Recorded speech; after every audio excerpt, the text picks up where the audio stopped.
Washington ഡിസിയിൽ രാഷ്ട്രീയ കൊടുങ്കാറ്റ് ഉയർത്തിക്കൊണ്ട് പ്രസിഡന്റ് ഡൊണാൾഡ് ട്രംപിനെതിരെ ഇംപീച്ച്മെന്റ് നടപടികൾക്ക് ഡെമോക്രാറ്റുകൾ തുടക്കമിട്ടിരിക്കുകയാണ്. ഇറാന്റെ പശ്ചാത്തലത്തിൽ അമേരിക്കൻ വിദേശനയം പാളുന്നു എന്ന ആരോപണങ്ങൾക്കിടയിലാണ് ജോൺ ലാർസൺ എന്ന ജനപ്രതിനിധി ട്രംപിനെതിരെ 13 കുറ്റപത്രങ്ങൾ ഫയൽ ചെയ്തിരിക്കുന്നത്. ഇറാനുമായുള്ള സംഘർഷം കൈകാര്യം ചെയ്ത രീതിയിലും ഭരണഘടനാ വിരുദ്ധമായി യുദ്ധസമാനമായ സാഹചര്യങ്ങൾ സൃഷ്ടിച്ചു എന്നതിലുമാണ് ഈ ആരോപണങ്ങൾ പ്രധാനമായും കേന്ദ്രീകരിച്ചിരിക്കുന്നത്. അമേരിക്കൻ ഭരണകൂടം വലിയൊരു പ്രതിസന്ധിയിലേക്ക് നീങ്ങുകയാണെന്ന സൂചനയാണ് ക്യാപിറ്റൽ ഹില്ലിൽ നിന്നുള്ള ഈ നീക്കങ്ങൾ നൽകുന്നത്. ട്രംപ് നടത്തുന്നത് ഒരു നിയമവിരുദ്ധ യുദ്ധം ആണെന്നാണ് ലാർസൺ തന്റെ കുറ്റപത്രത്തിൽ പ്രധാനമായും ആരോപിക്കുന്നത്.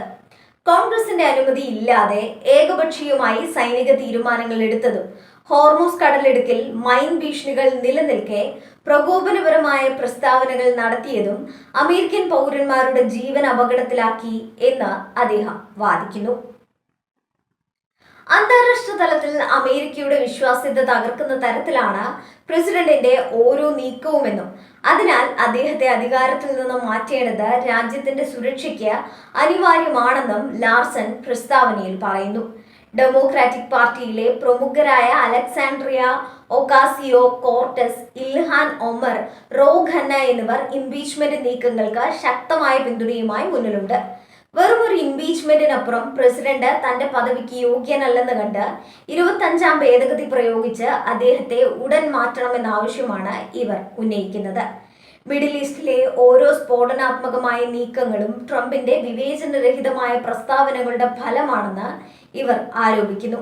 ഇറാന്റെ ഭീഷണികളെ നയതന്ത്രപരമായ രീതിയിൽ നേരിടുന്നതിന് പകരം യുദ്ധം ഇരുന്ന് വാങ്ങുന്ന നിലപാടാണ് ട്രംപിന്റേതെന്ന് ഇവർ കുറ്റപ്പെടുത്തുന്നു. അതേസമയം വൈറ്റ് ഹൗസ് ഈ നീക്കങ്ങളെ പൂർണ്ണമായും തള്ളിക്കളഞ്ഞു.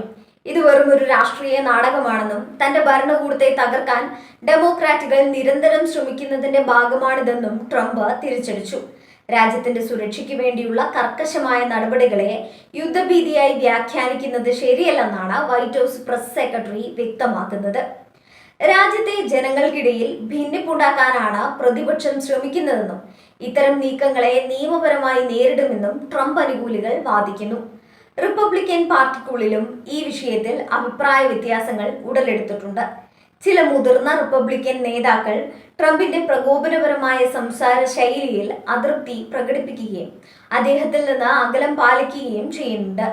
എങ്കിലും ഒരു ഇംപീച്ച്മെന്റ് നടപടിയിലൂടെ അദ്ദേഹത്തെ പുറത്താക്കുക എന്നത് ഇപ്പോഴത്തെ സാഹചര്യത്തിൽ അസാധ്യമാണ്. കാരണം കോൺഗ്രസിലെ ഭൂരിഭാഗം റിപ്പബ്ലിക്കൻ അംഗങ്ങളും ഇപ്പോഴും പ്രസിഡന്റിനൊപ്പമാണ്.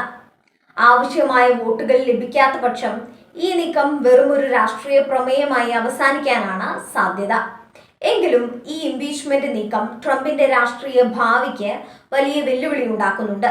ആഗോളതലത്തിൽ ട്രംപിന്റെ നയങ്ങൾ വിമർശിക്കപ്പെടുമ്പോൾ സ്വന്തം നാട്ടിൽ നിന്നും ഇത്തരമൊരു എതിർപ്പ് വരുന്നത് അദ്ദേഹത്തിന്റെ ആത്മവിശ്വാസം കുറയ്ക്കും. ഇറാനുമായുള്ള സങ്കീർണമായ ചർച്ചകൾ പുരോഗമിക്കുന്ന ഘട്ടത്തിൽ ആഭ്യന്തരമായി ഇത്തരം തർക്കങ്ങൾ ഉണ്ടാകുന്നത് അമേരിക്കയുടെ നയതന്ത്ര കരുത്തിനെ ബാധിച്ചേക്കാം. വാഷിംഗ്ടൺ ഡിസിയിലെ ഈ രാഷ്ട്രീയ പോരാട്ടം വരും ദിവസങ്ങളിൽ കൂടുതൽ കലുഷിതമാകുമെന്ന് ഉറപ്പാണ്. അമേരിക്കൻ ജനാധിപത്യം അതിന്റെ ഏറ്റവും നിർണായകമായ ഘട്ടങ്ങളിൽ ഒന്നിലൂടെയാണ് കടന്നുപോകുന്നത്. പുറത്ത് ഇറാന്റെ യുദ്ധഭീഷണിയും അകത്ത് രാഷ്ട്രീയ ഇംപീച്ച്മെന്റ് നീക്കങ്ങളും ട്രംപിനെ ഒരേ സമയം സമ്മർദ്ദത്തിലാക്കുന്നു. നീതിപീഠവും കോൺഗ്രസും ഈ വിഷയത്തിൽ എന്ത് തീരുമാനമെടുക്കും എന്നത് അമേരിക്കയുടെ മാത്രമല്ല ലോകത്തിന്റെ തന്നെ സമാധാനത്തെ ബാധിക്കുന്ന കാര്യമാണ്. മിഡിൽ ഈസ്റ്റിലെ സംഘർഷങ്ങൾ ഉടൻ അവസാനിച്ചില്ലെങ്കിൽ ട്രംപിനെതിരെയുള്ള ജനരോഷം വർദ്ധിക്കാനാണ് സാധ്യത.